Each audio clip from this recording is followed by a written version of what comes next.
Hello everyone, welcome back to Dysfunctional Systems Learning to Manage Chaos. Let's go ahead and continue. With Barnaby's husky laughter in our ears, we shift from the room. This seems to be back where we started. Cyrus stands next to me, still and somber. I look at him, confused. For someone who just saw the problem, he seems genuinely, quietly distraught. Something the matter? Quite frankly, yes. We're missing something key here. Hold on. He begins to consult his ICD, apparently searching through his codex from what his eye movements suggest. What exactly could be the problem? As far as I know, we'll still need to have someone mediate the situation between Cabria and Brighton, and potentially that between Brighton and Ferdia. But the threat of nuclear destruction should be out of the way for now. I opened my own codex, scanning through the history of this world and such. The minutes pass by slowly, and neither of us speak. Finally, after going through many entries, I look away from my wrist. I couldn't find anything that seemed out of the ordinary. It can't be right. Sir? Completely ignoring me, his head switches to left and he stares at the wall of televisions intently. I follow, perplexed. And while called out for the moment, it seems as though President Barnaby still wants the world to be aware that his threat was very real. Therefore, he was announced that within 20 minutes, Britain will be demonstrating the true power of their bomb, setting it off in the Northern Sea. This will be the first large-scale test of the device, as Brighton was earlier unwilling to heavy scrutiny while under Gabrian surveillance. Our sciences correspondent, Samuel Yuri, will explain the concept behind his weapon, dubbed the fusion bomb. At the corner of my eye, I can see Cyrus biting his teeth together. In the back of my mind, something tells me to be very worried right now. Thanks, Scott. Now, if you viewers will care to listen, I'll tell you all that is known on the theory. Now, some of you may know about the science behind our nuclear power plants. A same theory employed in these fusion reactors is employed in the bomb developed by Brighton scientists.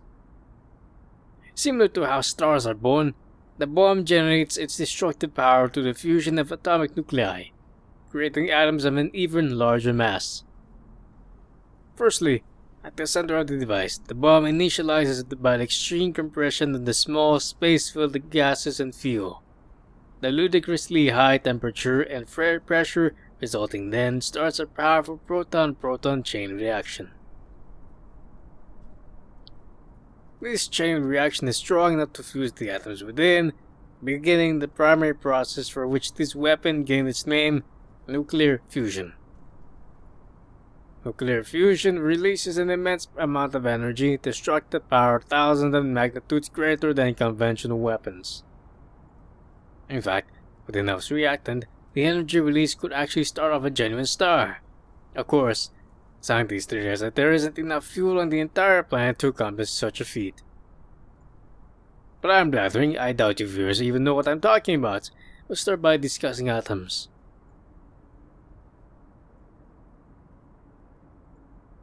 Sir? That doesn't really sound like the bomb I read about. Damn it. I should have guessed. This world is a bloody outlier in every other regard. Is this the pure fusion bomb Cyrus had mentioned? Creating a star sounds very risky. Cyrus does not seem to like the possibility. But there's no way they used enough reactant, right? The person on the screen said there was no possibility of such a thing. I opened my mouth to confirm my suspicions with Cyrus, but just as I'm about to, I find that we're teleporting.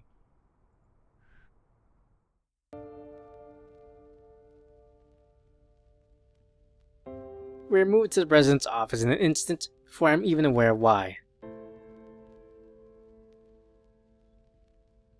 I quickly realized that we came here to stop Barnaby, and both of us immediately start looking around the room in desperation, but find the president is gone. Fuck!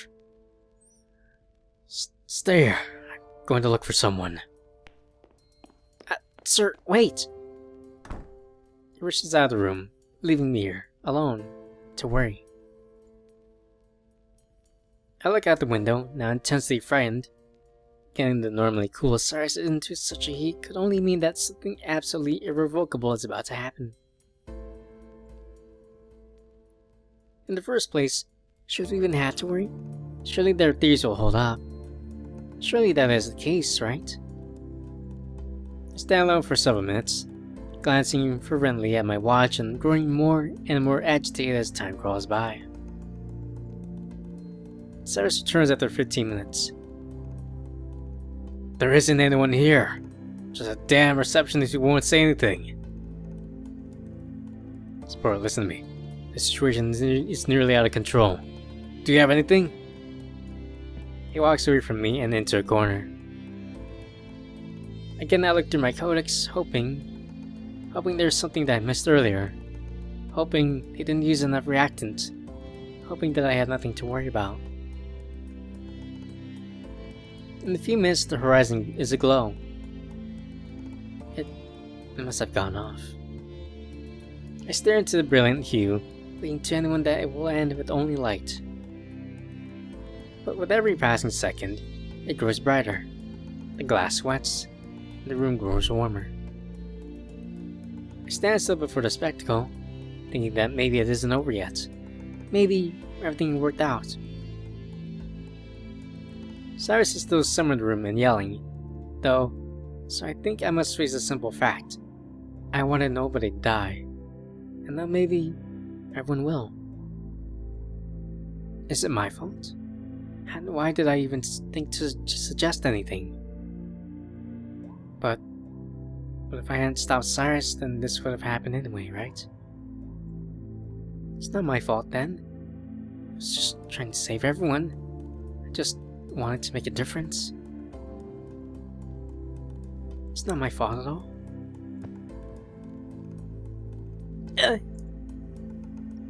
Cyrus has dived onto me from his corner, blocking the window's light from my view.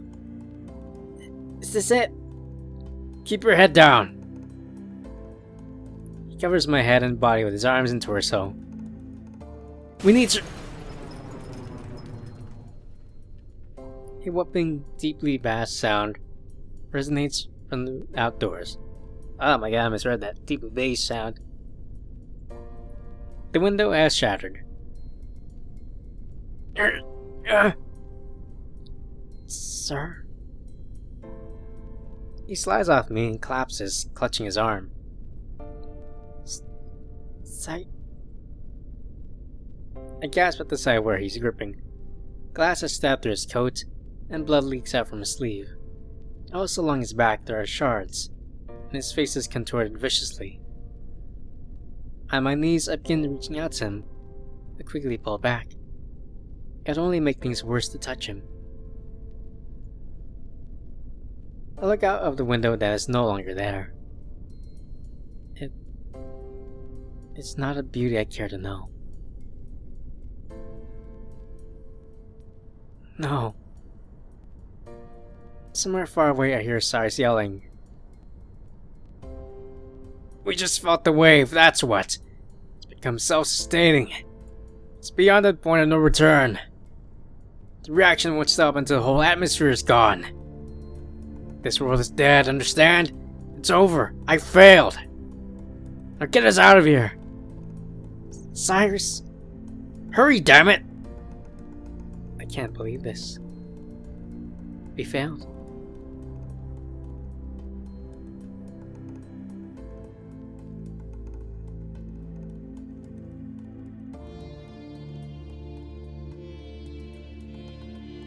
The light becomes overbearing, blistering. Before it can consume us, we're back. High radiation levels detected. Please remain calm and wait for emergency medical personnel to assist you. It even radiated me, although I escaped. Where's my mentor? Words come out of their own and are spoken in earnest. I frantically look about the room until I find that he's right behind me, crumpled in a pile and breathing heavily. I'm here, Winter. Are you going to die? You won't. What? Are you going to die? I don't think so. What happened, sir? The words roll up my throat as a stone, and I choke as they part from my lips. I have no idea why I even bother asking. Is it really all gone?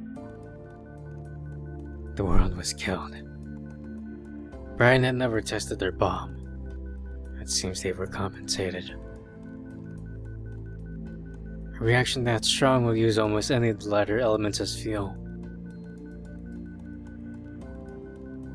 So the atmosphere was consumed. Burned away in an instant, leaving the people to die.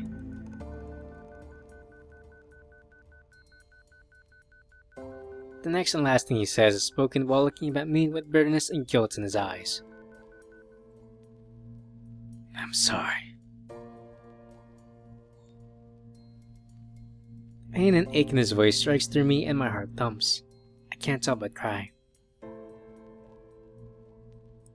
knew exactly what happened. I saw what happened. I know what happened. To call this realization devastating would not be an appropriately poignant description. My heart feels as though it's bleeding, broken and damned. I don't even know exactly what I'm crying over now. Just comprehending this is difficult. It's difficult. It's hard. Trying harder, my molars scraping together, I grind the lower of my palms into my eyes, trying to hold the flow back. I feel gross all over, sweating cold water and feeling like mud. My stomach turns and my emotions rise even harder. But didn't we? Something wheels into the room. I can't see it. I can only hear it. Taking me in my hands from my eyes, I see people in hazard suits walking towards us. With Charlie and company. One comes near to me, and again my words spell out. We're sick, right? We're radiant sick. You are, and you'll have to lie on the ground to get better, okay? The other people in the room crowd were Cyrus, who decidedly deserves the extra attention. Will we be alright then? Yes, it'll be alright. You'll be alright. Just lie down. What about my mentor? We'll be taken to another room to look at his deeper wounds.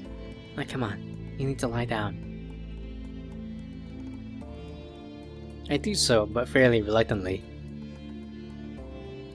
I feel like I'm going to throw up, and I've heard that throwing up while lying down can drown you. I don't tell her that though, because I don't want to know if it means it's worse if I feel like throwing up. I want to think that I will be okay. Even in this nausea, I just want to be okay. The paramedic lifts my arm and inserts an IV into the back of my hand. I flinch at the small pain, feeling more sensitive than usual. There, it should be perfectly fine from here. We're administering a drug that will clear away all the radiation inside of you. It'll heal you rather quickly. Will even stop the later effects from coming out. You'll still feel the early symptoms eventually though, and you aren't going to like it. It's going to hurt and it's going to feel disgusting. What are the early symptoms exactly? Well, you'll feel weak, you'll feel dizzy, you'll have a headache and a fever. The worst of it though would probably be the puking and diarrhea. What? No. I'm sorry. There really isn't anything we can do about it. She places her gloved hand on my forehead, wiping my sweat and hair. If we want to, we can put you to sleep and wait until symptoms go away.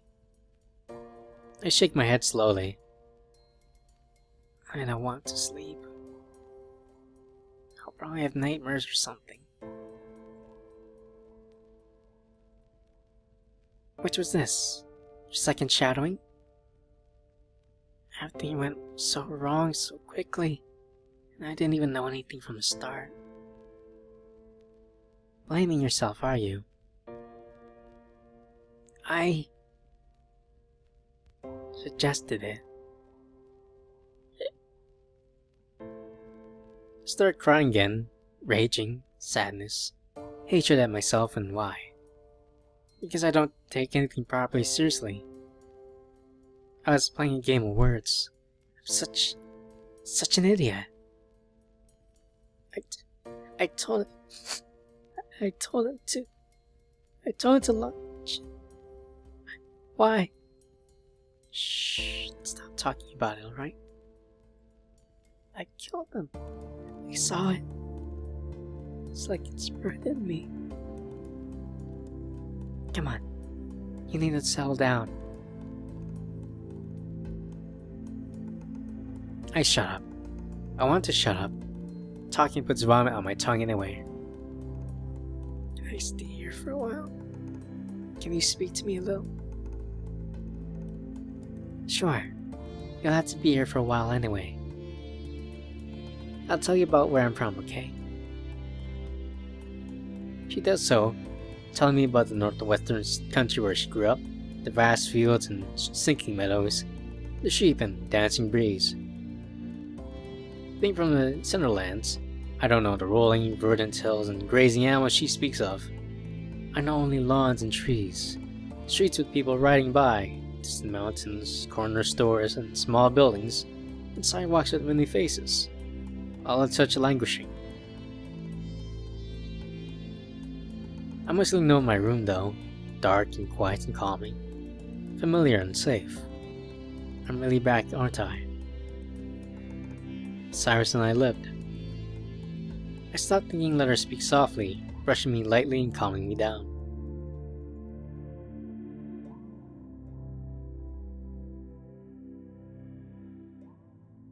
Feeling any better? Emotionally, at least? She smiles. Seeing this clearly without her suit on is nice. I feel like the most disgusting thing. But yes, emotionally I am much more alright. Thank you.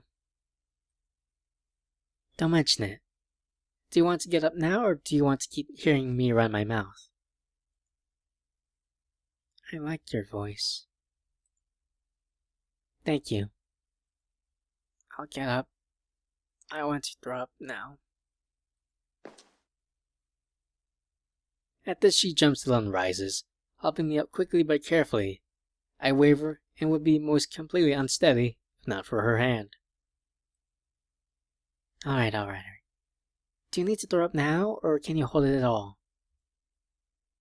I've been holding it for 30 minutes. She sighs in a manner of defeat. You should have said so.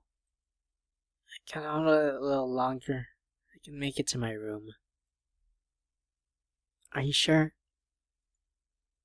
Yes. No, but I really want to go to my room. It isn't like my room back home, but at least feels like a proper place to rest. Okay then, we'll hurry on. Before we exit the terminal, I look back at the bloodstains which indicate where Cyrus once lied. How long has it been since he was taken away? Is he doing well? I hope that he is.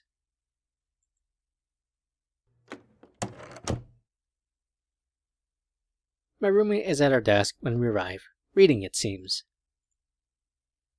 Hey Waverly. Oh, Winter, you're back. She starts to look up. At your thing... At the sight of me, she flinches and looks disbelieving. Oh, cackle. She immediately covers her mouth upon noticing that I'm being carried by an adult. I mean... She stares at me for an incredibly long second before turning to the paramedic and gently placing her book down. Her mouth slowly hangs open as if trying to speak, but it seems she's unsuccessful. Do you want me to help you to the bathroom? Sure. Yes, sure. My caretaker says nothing more and simply aids me farther on. As he passes by my roommate, she jumps to attention, starting up from her seat. Is she alright? What happened to her? Radiation poisoning.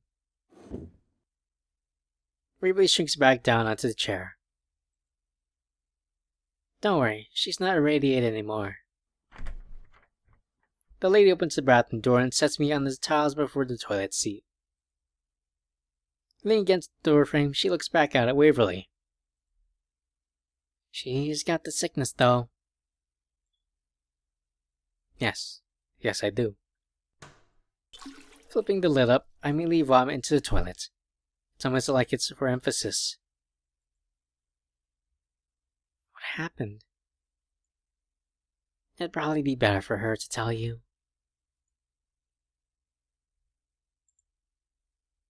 Anyway, you must be her roommate. Ripley says nothing, but I imagine she's nodding her answer, for the bear continues. Good. I need to keep her from eating tonight. Wouldn't be any good for her in this state. I throw up again with impeccable timing. A disgusting, thick and saccharine spit fills up my mouth. When I try to swallow it, I feel like barfing. Part of me likes to gasp, it just kind of drips out, slimy. It's probably making me feel sicker than anything else. She'll be in there for a while, vomiting and things worse. Just keep an eye on her. Make sure she's alright. I'm alright. Anything else? If she's feeling real bad, I want you to call us down at the ward with your hall's emergency line. You know where it is, right? Yeah. Alright. And one more thing. You got to get her a good breakfast tomorrow, and make sure that she drinks plenty of liquids. After tonight, she'll definitely be dehydrated more than a little starved. I want you to make certain she remedies that no matter what. Understood? Okay. I will. I feel the Baramek's gaze on me again. Makes me aware that my stomach's churning off noises. I roll again. You're positive you don't want anything? Yes. Okay. I'm sure you guessed already, but your debriefing has been pushed back until tomorrow afternoon, in consideration of your state. I'll be leaving you in your roommate's care now. I need to make sure your mentor's procedure's gone well. Or it's going. I hear Waverly gasp lightly at the second sentence. Can you tell him that I'm sorry too? Sure. And hey. Wiping my mouth with the back of my hand, I look back at the paramedic from over my shoulder. Feel better, okay? I mean, even more better. I don't want this getting to you. You should visit one of the counselors once you're able to. Don't keep it all inside. I lock eyes with her for a time, but eventually turn back to rancid fumes of my puke. I'll try. I can feel her smiling. Good. Hopefully I won't be seeing you, girl. I hear her footsteps as she turns to leave. Take good care with her, okay? Of course. The door opens, and in another second, closes. I kneel in front of the toilet and retch a bit, wondering whether or not I'll be vomiting again. If this damn saliva will have anything to do with it, it'll make certain that I do. It's so gross. I nearly admit the sound of a soft movement closes in on me from behind. Do you want me to rub your back at all? Actually, yes, I think that would help. Waverly doesn't hesitate to tiptoe to my side and bend down. She starts massaging me with one hand up and down between my shoulder blades. The feeling is great, much appreciated. I feel a little more like throwing up now, which, kind of think of it, ironically enough, is all I really want. Retching is seriously so much worse than just laying it out. Thank you. Nah, it's nothing. Can you talk at all? Something comes up but doesn't come to pass. Again. I heave a few times before answering her. I don't think I can hold much of a conversation. Try nodding then. I'll just ask you yes or no questions. Ugh. How'd your mediation go? You do it? I began the movement to shake my head, but stopped. Because I sort of did do it. Cyrus and I really did remedy the situation. Leaving my neck right, I kind of shrugged. After all, even though we managed to succeed, it led to such an awful failure that, well, does it really matter? I have no idea what that is. Like, you don't know? How did you know? Did you get knocked out? I shake my head. Then it's like complicated. I nod. We managed to resolve a conflict. Not the actual conflict, but an urgent one. Oh crap. I hurl again, nearly pushing my head just past the lid. When it's over, I rest my arms on the seat and my head in my hands. Waverly, frowning, continues to rub my back nicely. You alright? I can't really answer past barely nodding my head. And I guess something bad happened after that. I repeat the same head movement. Waverly pauses, clearly not sure whether or not to say what she wants to say next. She eventually chooses yes. How bad? I look at her.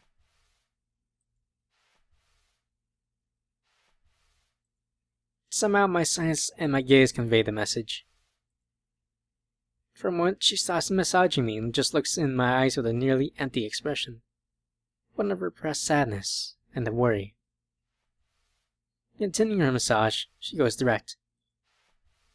What happened? The world ended. Still rubbing me, her expression goes indecipherable. If I had to take a guess, the closest thing I call is scared. For several minutes she stays with me and keeps me relaxed, until I'm finally done with vomiting and ready to do something else. Waverly leaves the bathroom and allows me to sit on the toilet rather than in front of it, closing the door.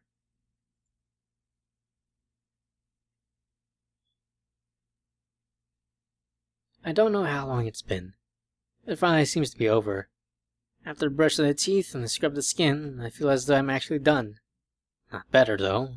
Not by any means. In fact, when I open the door, I nearly collapse. Surprisingly, Waverly's there to readily catch me. All done? I nod.